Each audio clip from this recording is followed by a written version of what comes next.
Just got dropped off by the Uber at the Lost Trailhead for the Ocean to Lake Trail. Here bright and early before sunup, so I can get an early start on the day, get those miles in.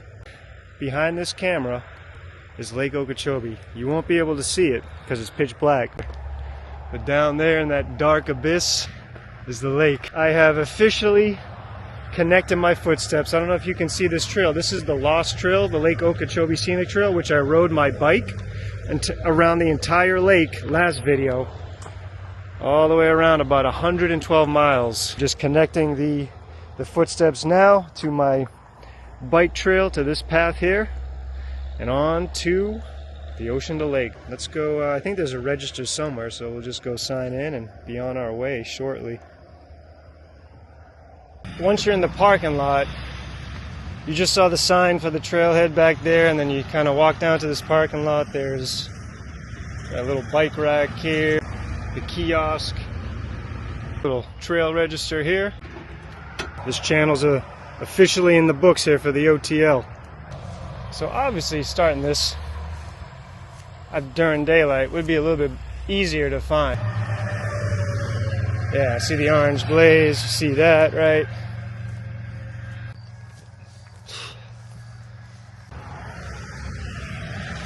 Nice good fence. And it looks like you cross right here. Yeah, you cut right through here. Right across. And there it is.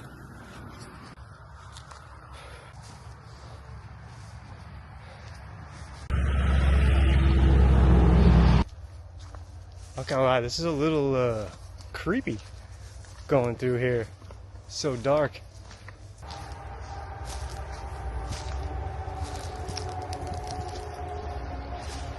It's a fun way to start. So it looks like we just got a little bit of this and a road walk. Hear things scrambling around me. It looks like it just kind of spits you out on this road up here. Looks like you go through this gate. Huh. Yeah, here we go. A lot of traffic, it looks like. I didn't realize this was such a busy road for a weekday. Looks like I've got a little frog hanging out on the side of the road. But this is a busy ass street, holy shit. I would have put my buff on, but it's tied to my bag right now, so I just have my shirt kind of covering my face here. Look at that. I have to cover up, I'm trying to cover up my mouth, my nose because of all this damn dust. I did have my sunglasses on at a point to protect my eyes, but this is a dusty ass road, busy ass road, first thing in the morning. I was thinking to myself, like, it would be nice to have like a little sidewalk or mowed grassy area, and of course to walk along. As the sun comes up, I see that they actually mowed a nice little stretch of like grass to act as a sidewalk for this road, so I might hop over there. I also noticed like a road over there too, parallel, so I don't know if I should have been on that. I think I'm on the right path. Either way, there's going to be a turn up here in a moment.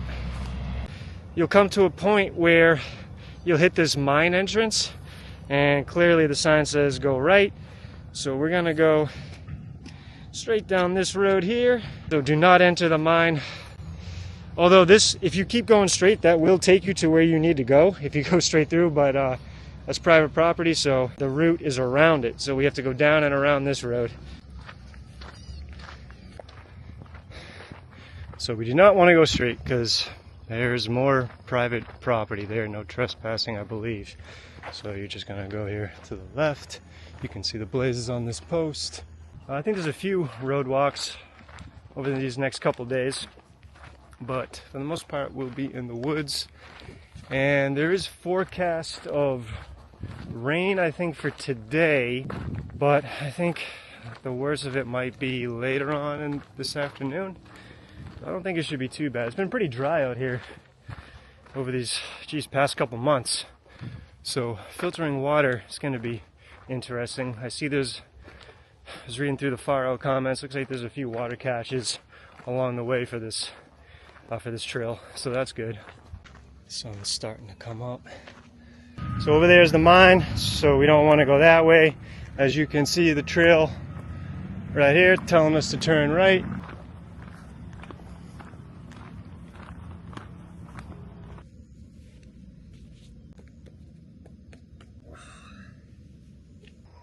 I just brought this little honey bag, sip on this or snack on this as I'm walking along here. Keep this on the outside of my pack, so whenever I stop and take a rest, I just suck down some honey. So we're coming up to another gate we gotta hop over, and it looks like we kind of go down and around. Yeah, here we go. Right here. Right down here. I'll bring us into, looks like what appears to be a first little campsite. Got some benches over here, and then the famous plaque. Dean Drake was a lifetime member of the Florida Trail Association and builder of the Ocean to Lake hiking trail connecting the Atlantic Ocean to Lake Okeechobee.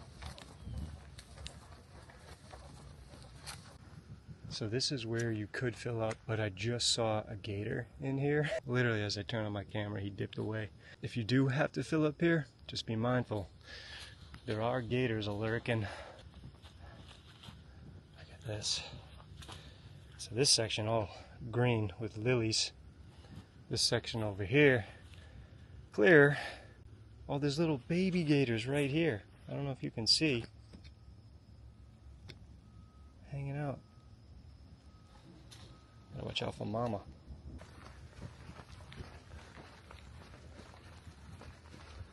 So it has started to rain a little bit.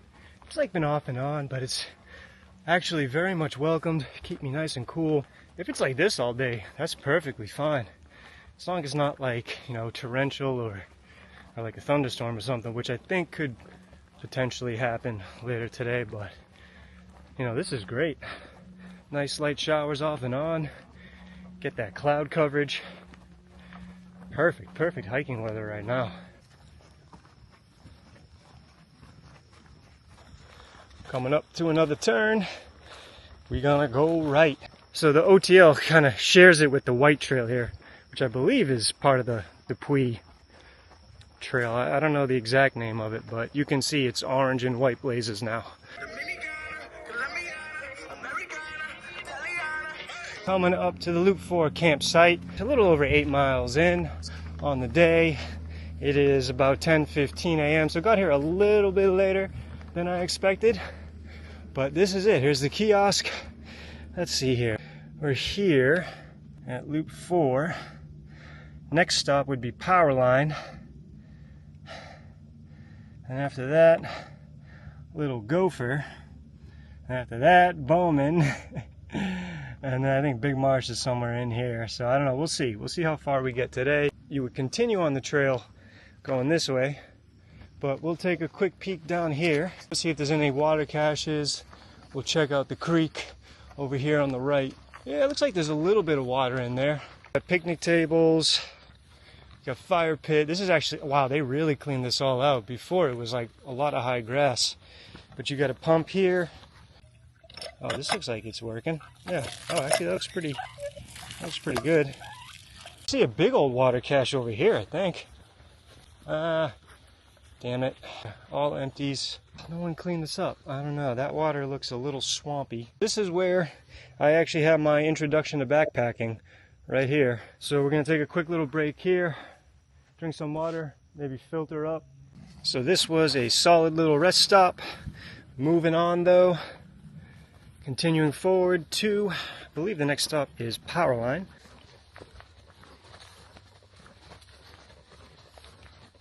And then we're coming up to this, whatever the hell this thing is. Big old rusted pipe.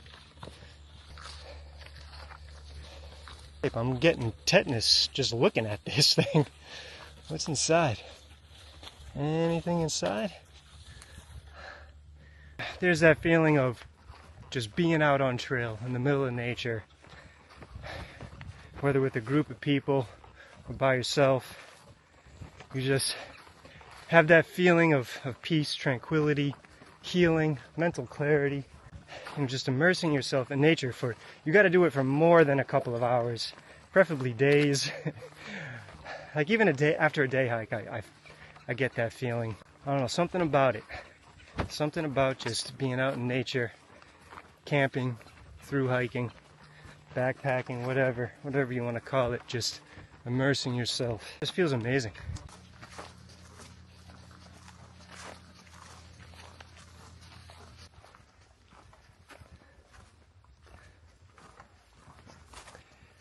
I just saw a deer scurry off in the other direction. It was too fast to get him on camera. But they're hopping around out here.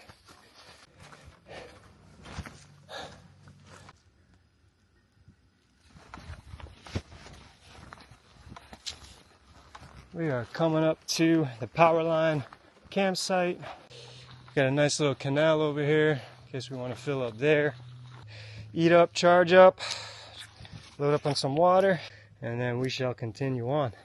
Leaving the power line campsite, spent longer time there than I wanted to, but that was a desperately needed rest stop. My right foot, I stupidly forgot to trim my toenails, and my right pinky toe is that toenail is jabbing up against the side of my shoe. So my toenails are a little bit longer than they should be, and I don't have a nail clipper.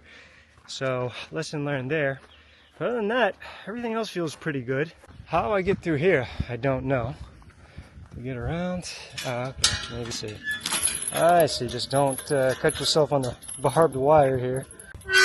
Let's see if I can make this work here.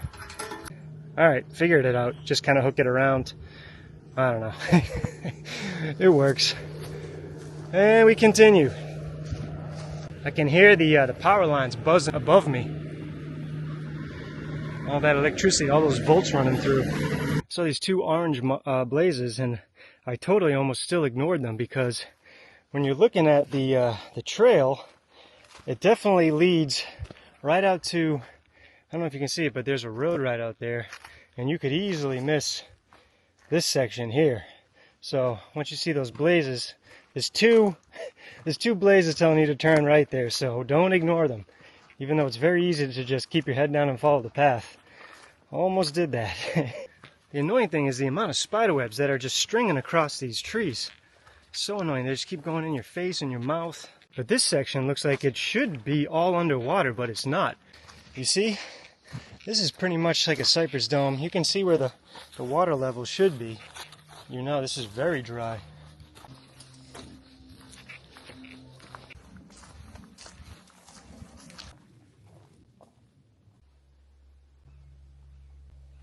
So we're at our next water source. I see a dead fish over there. A little murky. Let's check this side. I think this will do. That's it. Time to move on. The bugs were brutal there, trying to get that water. Out of all the three sources here, that on that side was probably the best. On to Little Gopher campsite. Not too far from there now. Almost walked right by this one. Had my head down, but there we go, Little Gopher campsite. Let's check it out. I see some water back here. That looks like swamp water. They're all kicked. What's going on in here? This is just towels? Towels and sandals. This is a pretty solid campsite. Got hooks there. I gotta make a decision. It's 4:15. We have about 3 hours of daylight left. The next campsite is Bowman. I don't know, that's about 6 miles from here. So I definitely should be able to make it 2.5 miles an hour. After that, tomorrow, if I were to stay here, God, tomorrow would be a 22-mile day. It sucks because the campsites you sign up for, you have to go to in Corbett. So you're kind of on a deadline. A quick rest here, and then probably send it to Bowman. It's only 6 miles. I got the momentum going. I'm still feeling pretty good. I think there's a more reliable water source up ahead than what I just filled up at. I'm not too excited about where I just filtered water. Where the hell? Look at this. Where the hell do I go here? I don't know. I guess usually this is wet, but I see orange. I guess we walked down this dirt road. I thought you continued straight down the buggy road, but if you see over here, there's an orange blaze right there, sneakily on the right. Got to keep your head up, or else you miss this turn. How much we trust this bridge? You see any gaties? You see any gaties? How are we gonna get down here? All right. So I filled up at that canal we just crossed. No issues. I don't know if you can hear in the background. Here's some thunderstorm are brewing. I think due north of me. As I turn the corner here, look, there's a nice little water cache here. There is water in it, so I'm definitely going to take advantage of that. Thank you, FTA. Oh yeah, this is a little lifesaver. Okay, we making it to Bowman Camp just as the sun is going down. My feet are hurting, my knees are hurting. That was a bad idea. Leaving little gopher, because this hurts. But yeah, usually this is all underwater. Looks pretty dark in there. Where's the campsite? There it is. We got benches. Got some nice leafy area. Oh yeah, this will be a great spot to set up right there. Got a chair. My knees are toast. So as I just finished setting up the tent, getting everything in the tent, it started to rain and thunder. I put this tent up horribly. I was so tired, I just threw it up. It's pouring. Temperature drop. If this wind kicks up, we're fucked. The tent's not set up correctly. Tried to fix it. I think I stopped the water from coming in. There's something getting in here, but it's wet. It's gonna be a long ass night.